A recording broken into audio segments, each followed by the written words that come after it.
দেখো বোয়াল মাছ রান্না করব। নুন হলুদ মেখে নিয়েছি, এবারে ভাজবো। বসিয়ে দিয়েছি ফ্রাইং প্যানটা। সর্ষের তেলে রান্নাটা করব। একটু ঝাল ব্যবহার করতে হচ্ছে, পাকছে বড্ড। মাছটা ভাজা হচ্ছে, আমি লঙ্কা আর পেঁয়াজ পেস্ট করে নেব। মাছগুলো ভাজা হয়ে গেছে, এখন আস্তে আস্তে তুলে নিচ্ছি। যা ফাটলো মাছগুলো! ওই যে ঢাল ব্যবহার করেছিলাম, একটা চাপা, পুরোপুরি চাপা তো দেওয়া যায় না, তাহলে তো মাছ সেদ্ধ হয়ে যাবে। এবারে সর্ষের তেলে রান্না করব মাছটা। জিরে ফোড়ন দেব, এবারে দেব রসুন, দিয়ে দেব টমেটো, আদা, বাবা পড়ছে না, লঙ্কা পেঁয়াজ বাটাটা,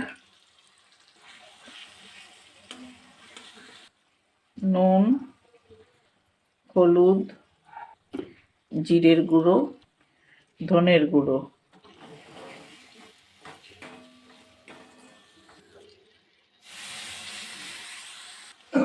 এবারে দিচ্ছি ওই খাম আলু, মানে চুপড়ি আলু। এই চুপড়ি আলু দিয়ে, খাম আলু, মেটে আলু যাই বলো, এইগুলো দিয়ে মাছের ঝোলও ভালো লাগে। তাই আমি এই বোয়াল মাছটা রান্না করছি এই দিয়ে। এবারে একটু কাশ্মীরি রেড চিলি পাউডার দিলাম, আরও লাল লাল হবে। দিয়ে দিলাম গরম জল।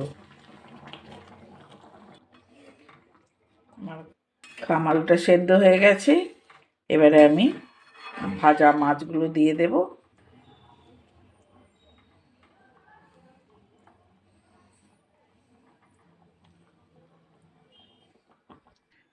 দেখো ঝোলটা আমার পুরোপুরি হয়ে গেছে। এখন একটু গরম মশলা দিয়ে দিলাম, গুঁড়ো গরম মশলা।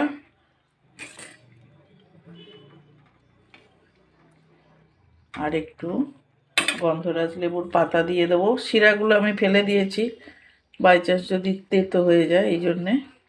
এটা আমার হয়ে গেছে, এবং এখন আমার এটা রেডি।